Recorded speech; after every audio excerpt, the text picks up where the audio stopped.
is popular in the market, which contains the kind of music she has to offer.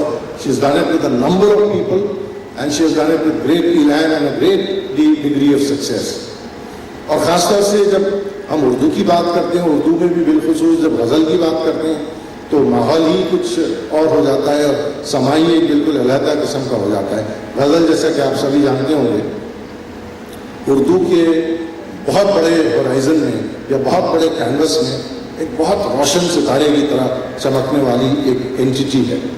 Urdu میں جہاں pros بھی ہے، جہاں poetry میں فری ورس بھی ہے، جہاں نظمیں بھی ہیں اور جہاں غزل بھی ہے، وہاں غزل کا ایک بہت خاص مقام ہے. کیونکہ غزل میں بڑے چیلنجز بھی ہیں، غزل میں بڑا حسن بھی ہے، اور شاید اسی لیے اس کو اس نام سے پکارا جاتا ہے. جیسے کہ ہم جانتے ہیں کہ غزل the word itself means speaking softly of love to your beloved. تو جہاں یہ اتنا شور و ہنگامے والا میوزک ہم عام طور سے اب سنتے رہتے ہیں، اور کبھی کبھی تو یہ لگتا ہے کہ more than music it is a test of your patience، کہ اس کو کیسے برداشت کیا جائے، اور آدمی اپنے کانوں کے لیے کون سی دعا کرے کہ میرے کان کے پردے اس میوزک کے بعد سلامت رہ جائیں. اس زمانے میں غزل جو ہے is like food for the civil. اور جیسے کہ آج کی پروگرام یہ کیپشن ہے کہ یہ دل کی صدا ہے، اور یہ اسی کے لیے باہر نکلتی ہے جس کے دل میں یہ بات بیٹھی ہوئی ہو کہ وہ یہ چیز کرنا چاہتا ہے اور نہ کرے تو بے چین ہو جائے. جیسے غالب اپنے خط میں لکھتے ہیں کہ میں نے شاعری کو اپنا فن نہیں قرار دیا، بلکہ شاعری نے مجھے مجبور کیا کہ میں اسے اپنا فن قرار دوں.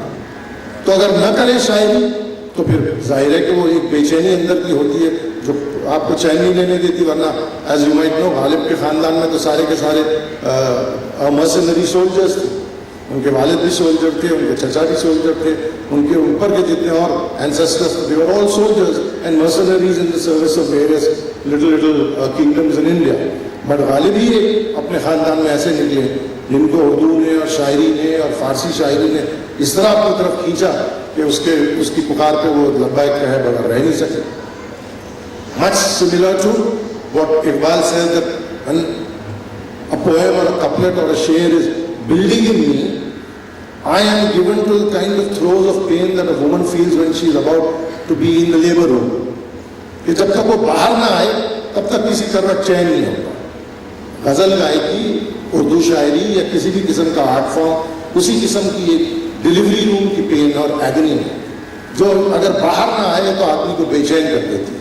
میں سمجھتا ہوں یہی ایک کشش ہے جو انیتا جی کو بھی اپنے ماحول کے باوجود اس فن کی طرف کھینچ لائی ہے، اور she maintains it despite so many predicaments that she goes through in day-to-day life. Urdu غزل کی شروعات تو خیر ہم میں سے بہت سے لوگ جانتے ہیں، بڑی پرانی ہے، 17ویں صدی کی ہے.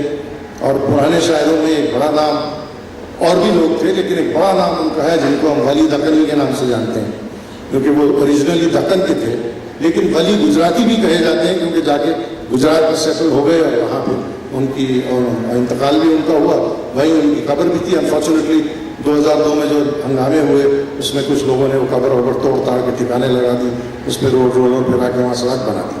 بہرحال شاعر اور فنکار جو ہے اپنے فن سے یاد کیا جاتا ہے، اس لیے جب تک اردو شاعری کا ذکر ہوگا، اچھی پوئٹری کا ذکر ہوگا، ولی دکنی بھی یاد کیے جائیں گے. Why I am referring to ولی دکنی and others is because we can notice a certain change of style. وہ بھی اردو شاعری کہلاتی تھی، بہت اچھی اردو شاعری کہلاتی تھی، لیکن ایک سٹائل کا فرق. اسی چیز کو ایک شاعر ایک طرح سے پیش کرتا تھا، دوسرا دوسری طرح سے پیش کرتا تھا. ولی دکنی اپنے معشوقہ کے لبوں کی اور آنکھوں کی بات کرتے ہیں تو کہتے ہیں تجھ لب کی صفت لال بدخشاں سے کہوں گا. بدخشاں کا لال پھول جو ہوتا ہے میں تیرے لبوں کو اس سے مثال دوں گا، اس سے انالوجی دوں گا. تجھ لب کی صفت لال بدخشاں سے کہوں گا، جادو ہے تیرے نین غزالہ سے کہوں گا. اب یہ ان کا ایک لہجہ اور ان کا ڈائلیکٹ اور ان کا ڈکٹم تھا جس میں انہوں نے پیش کی. اسی بات کو بابا اردو غزل میر تقی میر جو بہت بڑے شاعر ہیں، استاد شاعر ہیں، انہوں نے کہا کہ نازکی اس کے لب کی کیا کہیے، پنکھڑی گلاب کی سی ہے، میر و نیم باز آنکھوں میں ساری مستی شراب کی سی ہے. تو یہ بات انہوں نے وہی کہی اپنی معشوقہ کے لبوں کی اور آنکھوں کی، لیکن کہنے کا انداز بدل گیا کیونکہ شاعر بدل گیا اور شاعری کا دور بھی بدل گیا. پھر اس کے بعد کئی اور شاعر آئے، شعراء انہوں نے